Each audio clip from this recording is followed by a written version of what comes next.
Můžeme pokračovat. Ještě paměť fotoaparátu máme. To znamená, že otáčky momentálně jsou takovéto 389 RPM, spotřeba 950-960 mA, opakované nabíjení je takovéto, samozřejmě menší. A tu máme na osciloskopu modré jsou před diodou, žluté jsou za diodou na radiant. Je to v malém zvětšení, teda takto fungujou. Tu je možné vidět velmi vysoké piky, které pravděpodobně záleží na nabíjení, na nejefektivnějším nabíjení akumulátoru radiantem. Zvětšíme. Je vidět, že tento pik dosahuje s hranou před diodou, a to je za diodou. To znamená, jestli stopneme, musíme se najít stop.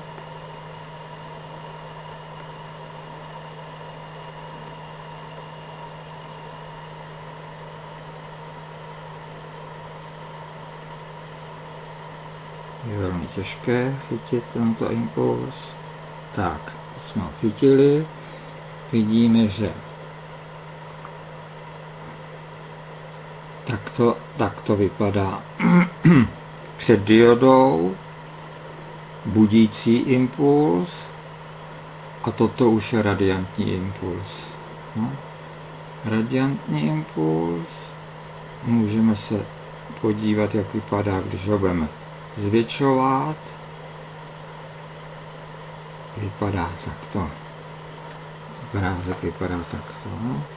Modrá je budící impuls před diodou, co přichází z cívky, a toto je radiantní impuls, který nabíjí akumulátory. Akumulátory se přebíjejí do parametrů, který už měli nabitý, ale je pomalý, protože odběr je necelá ampéra. Otáčky jsou takové.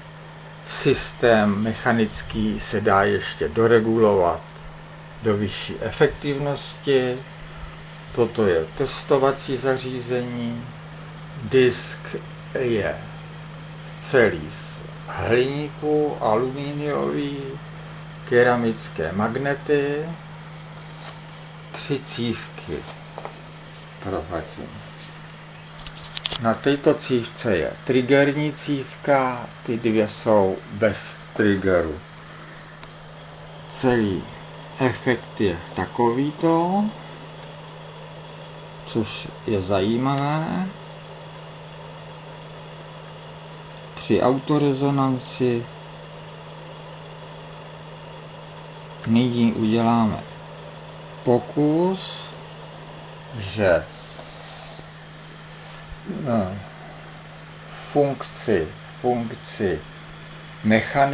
mechanickou funkci generátoru bedíny přepneme do funkce autorezonance, což se dělá tak, že vezmeme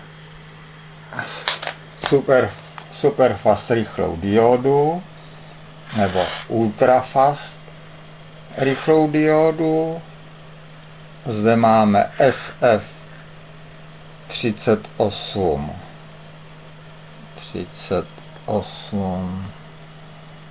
G, SF superfast, a tu připojíme na triggerní napájení impulzu. někdy se nám nemusí povést toto přepojení, ale uvidíme, no, budeme vidět, co se zde bude dít, jak bude reagovat na to celý systém. To znamená, mechanická část poběží a bude fungovat i autorezonance. Aby jsme to udělali, jednou rukou to bude trošku složitější, ale mohlo by se povést. To znamená, diodu si takto odložím a touto přímou bez diody přepnu na diodu, ano. Šup, rychle musíme. Teď je rezonance, je třeba přidat. Otáčky nám klesají, což je špatné znamení, že nemusíme chytit rezonanci.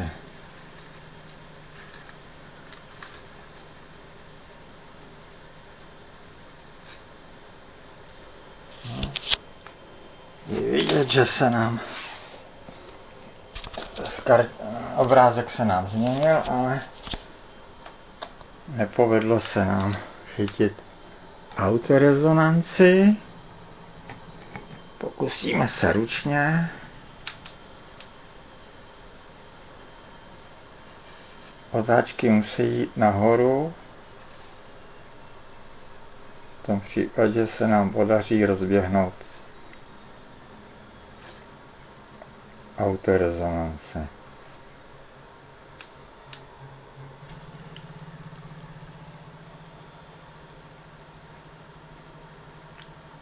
Nepovedlo se, zapojím napřímo,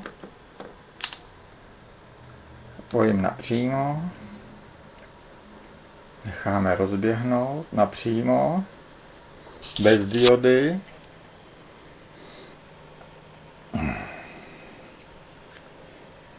Bez diody.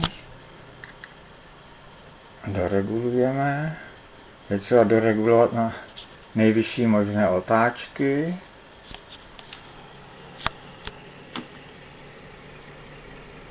Nejvyšší možné otáčky. Všechno je dlouhodobý proces. Nyní nám jde o to, v klasické generaci, v běhu klasické generaci přepnout na autogeneraci impulzu a sesynchronizovat autogeneraci s mechanickou částí systému.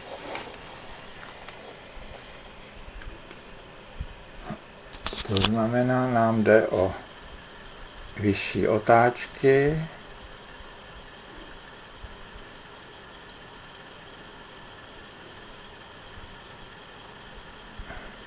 Je vidět, že čím nižší odběr, nyní je odběr celkového systému 860 mA a otáčky se zvyšují. Zvyšují se otáčky.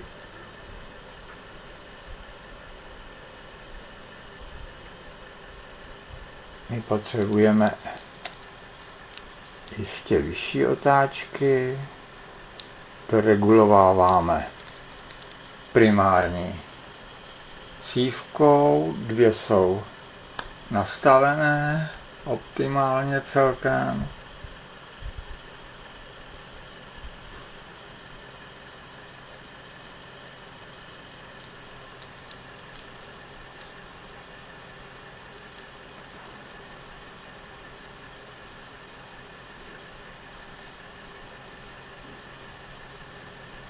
Možná ani nestihneme, protože karta se brzy zaplní ve fotoaparátu. Odběr je necelá ampéra momentálně. Osciloskop ukazuje nám tak. To znamená, je po dva impulzy, což je špatně, je třeba docílit jednoho impulzu. Pokusíme se o jeden impuls regulovat zde. ale jedná se nám o otáčky.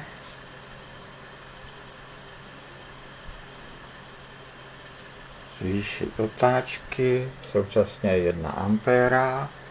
Otáčky jsou nízké. Pokusíme se doregulovat otáčky. Ano, teď nám jdou pěkně nahoru. Vidíte, co znamená doregulovávat systém přibližováním a oddalováním cívek od magnetů. To vypadá dobře v tento moment. Necháme rozběhnout. Proud se snížil na 780 mA, přitom otáčky vzrostly, což je dobrý ukazatel, a impulzy už nejsou dvojité ani trojité a jsou po jednom. Radianty tu vyskakují žlutě, což není dostatečně vidět, ale takovým to je dobré. Tak to dáme, aby bylo lepší vidět, ale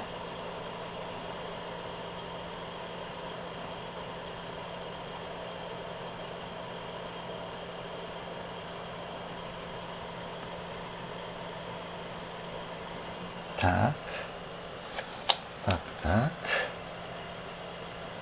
Zvětšíme. Trošku zvětšíme.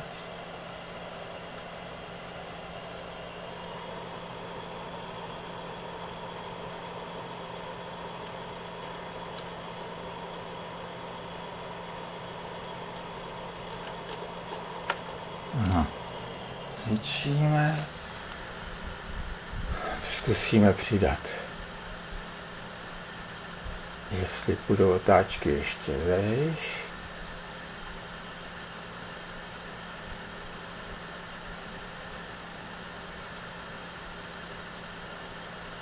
Tímto prakticky i snižujeme frekvenci.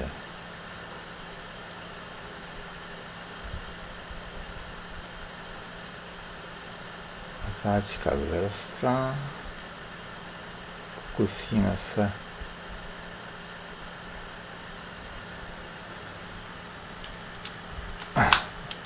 ampermetr se nám vypnul. Musíme ho znovu vynulovat. Tak. 920 mA spotřeba.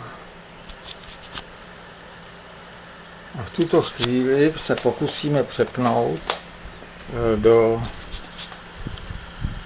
autorezonančního režimu, jestli se nám podaří. To znamená, beru krokodýl a přepínám na diodu. Otáčky nám upadají, což je špatné znamení. Pokusíme se udržet.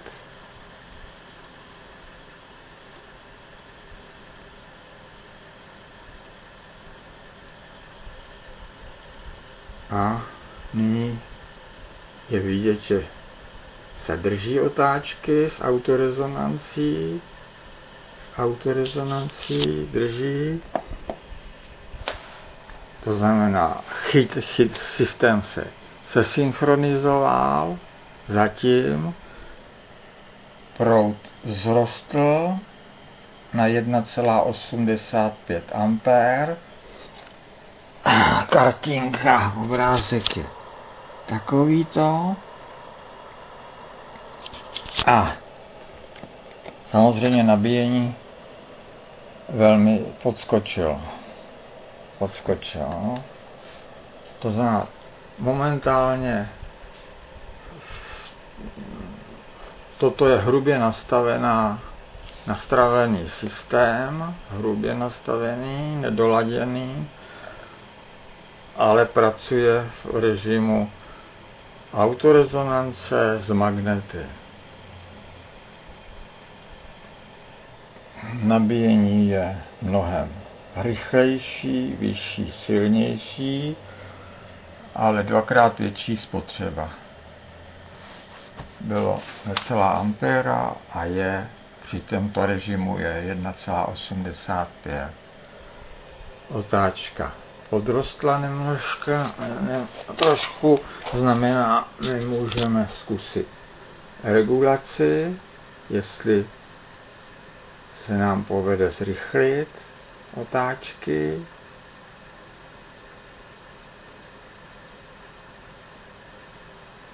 Ano, daří se nám. Znamená, systém reaguje. Systém reaguje v případě, že jsou správně, nebo aspoň přibližitelně správně nastaveny magnety a cívky. Magnety a cívky. To znamená, vezmu takovýto klíč, dost velký, a zde slyšíte, že impulzy jsou zde dost mohutné, magnetické vibrosy.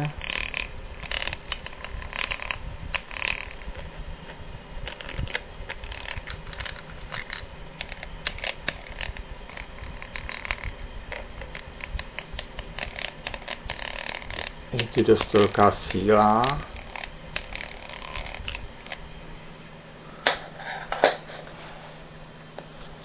A tu nám upadly otáčky, protože jsem si s tím pohrával, tak jsem celý systém rozlaďoval a už nemusím ho znova podchytit k práci. Vidíte, systém jsem rozladil tímto způsobem.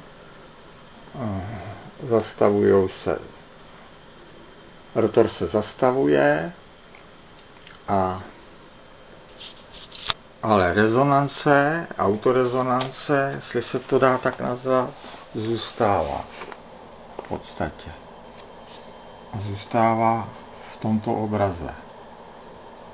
To znamená, dá se říct, jako by se nic nestalo, nabíjení jde rychle, spotřeba trošku klesla, 1,70. A primární baterie má takovéto napětí. Máme kontakt špatný. Kontakt. Tuto kontakt. To máme. Kontakt.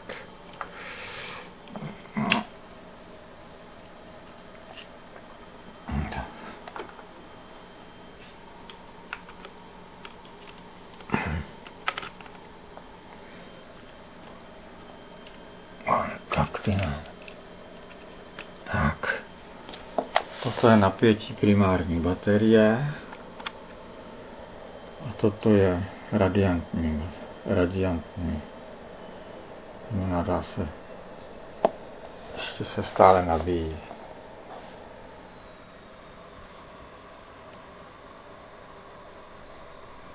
Roztočit se tam tak ručně nedá.